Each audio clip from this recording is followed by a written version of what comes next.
This claim was dramatically confirmed in 1999 by high-altitude archaeologist Johann Reinhard. Then, Reinhard discovered 3 perfectly preserved child mummies on a high peak in Argentina, in the southern part of the Inca Empire. They had been sacrificed as an offering to the same mountain gods Cobo described. Perhaps the mystery of Machu Picchu's location can be explained by this reverence for the landscape.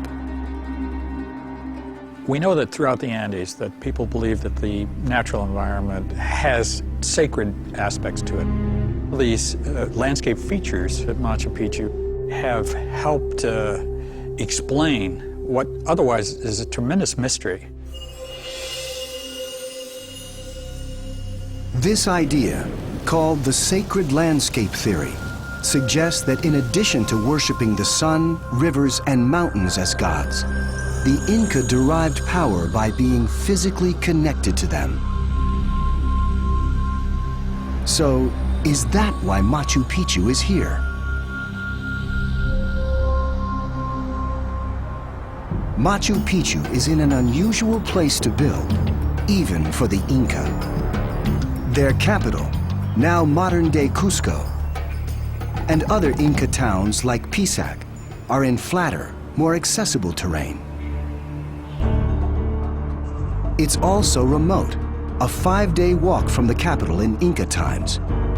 And today, it takes tourists 4 hours by train, followed by a harrowing bus ride up to the ruins. But throughout the site are hints why the Inca thought that this place was worth the trouble. In certain places, the Inca carved stones in the shape of sacred peaks surrounding the city, then displayed them like massive, holy icons. Even Bingham was struck by stones like this one, called the Sacred Rock, that mirrors the outline of Mount Yanantan directly to the northeast. In Inca times, visitors would approach Machu Picchu from above, where they could see the city is surrounded by the holy Urubamba River.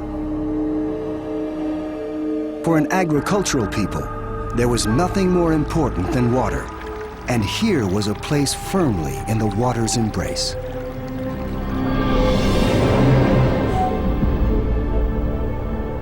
There is one more piece of evidence connecting Machu Picchu to the sacred landscape. At the top of a pyramid-shaped peak within the complex is the sacred pillar known as the Intihuatana. This sacred pillar is in alignment with 4 mountain gods of supreme importance to the Inca, according to Johann Reinhard. The Intihuatana is situated such that it's at a high point in the center of the entire complex. But at the same time, it's the center of this massive landscape, because you have, in the far distance, these great snow cappings, the highest ones in the entire region. They also happen to correspond to the cardinal directions.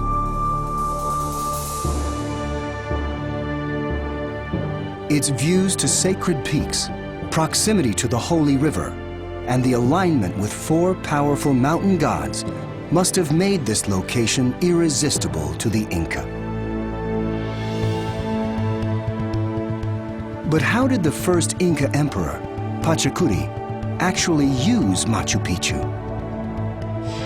Within the city, there was a distinctive royal residence. It's located near the first fountain, ensuring that the king would have the purest water to drink. It's also close to the holiest temples. But whether the city was Pachacuti's royal court, a religious center, or a military post remains a mystery. A reanalysis of the skeletons that Hiram Bingham found suggests a possible solution. During Bingham's excavation in 1912, his team mistakenly identified these skeletons as the Virgins of the Sun. Recently, they've been re-examined. If we could identify who these people were, it might explain how Machu Picchu was used. During his study, anthropologist John Verano found no evidence of violent injury. So these weren't soldiers. He also confirmed that their burials had been simple, with no high-value artifacts. That meant they weren't royalty. In their bones, Verano found hints that they weren't common laborers either. Instead, they were from a class of people in between. I didn't see a lot of arthritis, even in the older adults at Machu Picchu, and that again made me think these are not people working really hard with, say, stonemasonry or dragging rocks up the hills. A critical clue to their identity can be found in their diet through a technique called isotopic analysis. In this process, scientists vaporize a small sample of bone. They're looking for the chemical traces of the foods that have been absorbed into its structure. Among the vaporized particles, they found a high percentage of carbon-13 isotopes, which is the signature of corn. Though it's common in Peru today, in Inca times, corn was a royal food. In fact, pollen analysis of the soils from the hundreds of terraces here shows that the little food grown at the site was primarily corn. And, as John Verano found, corn leaves another signature. Corn is rich in carbohydrates, it's not good for your teeth. So they had a lot of cavities, they had a lot of abscesses, a lot of tooth loss. So, although they weren't royals, these people frequently helped themselves to the royal corn. They also didn't do a lot of heavy labor. So, what were they doing here? In some ways, I guess you could see it as a big hotel staff. Caretakers and servants of the estate. This was a large staff. Verano ultimately identified the remains of 177 individuals. The evidence is strong that Machu Picchu was a royal estate for the emperor, Pachacuti. This would have been a peaceful retreat where he and his courtiers would have come to rest, worship, and enjoy themselves, their needs tended to by well-trained royal servants. And you can kind of imagine an entourage of the royalty coming from Cusco along the road, and everybody at Machu Picchu saying, whoops, let's get it ready, clean it up, and get food, and so on, and welcome our guests.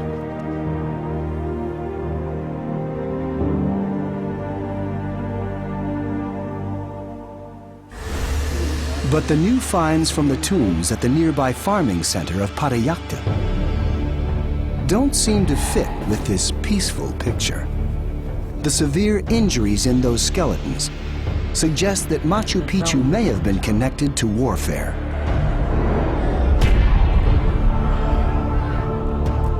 So how could Machu Picchu be a place of both war and peace?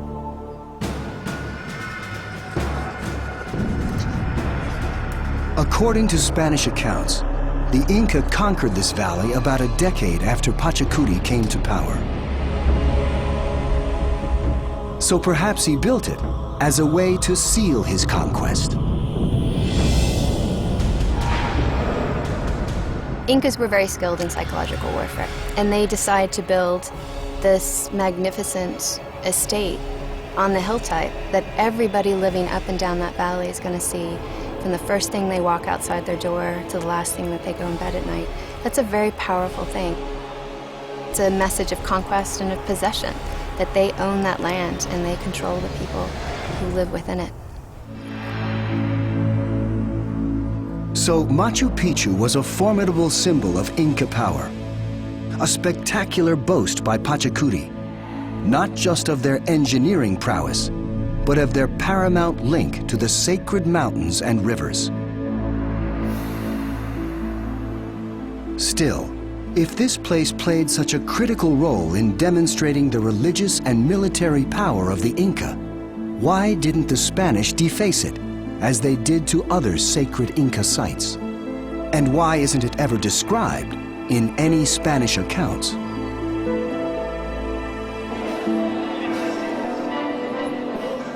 Part of the answer lies in the Corpus Christi procession back in Cusco, the annual festival that is a Christian revision of an Inca ritual. In that ritual, the Inca carried mummies instead of saints, especially the mummies of their kings.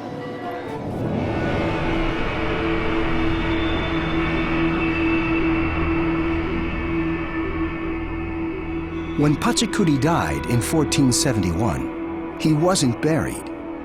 He was mummified.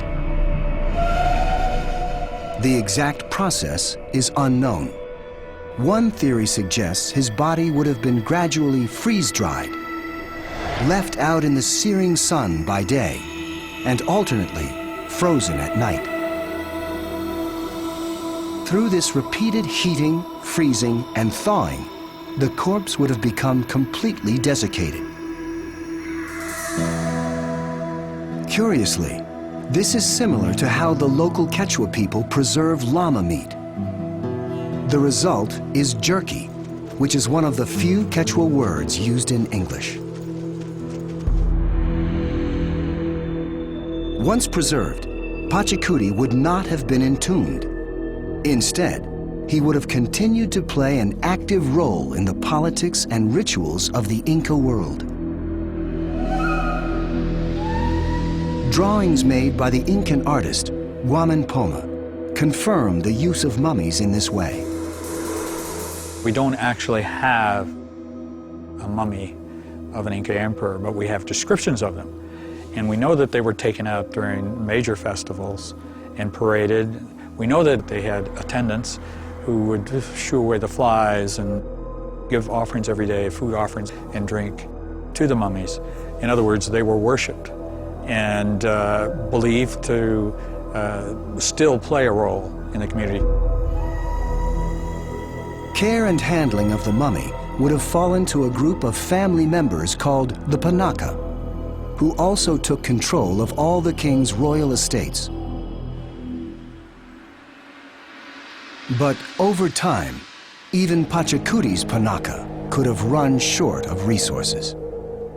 Work at Machu Picchu may have slowed, then stopped altogether. The descendants of Pachacuti had more pressing concerns. Even before the Spanish conquest, smallpox came. It was followed by a bloody civil war that left the Inca Empire weakened and fragmented. Barely 60 years after Pachacuti died, the Inca Empire finally collapsed under the Spanish invasion. When the royal families had lost their power, they were disorganized, there was civil war, there was massive destruction of sites, and the people at Machu Picchu probably at some point just said, well, nobody's coming to visit, and the site really had no reason to exist at that point. By then, it is likely that all but the royal servants had forgotten Machu Picchu. And after time, even they probably just drifted away.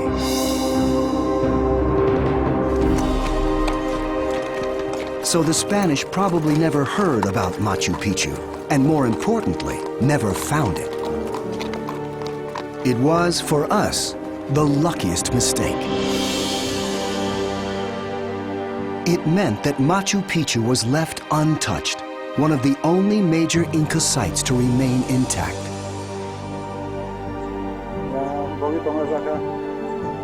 While it still poses confounding mysteries, it also holds great promise as new technologies and finds allow us to come to terms with the ghosts of Machu Picchu.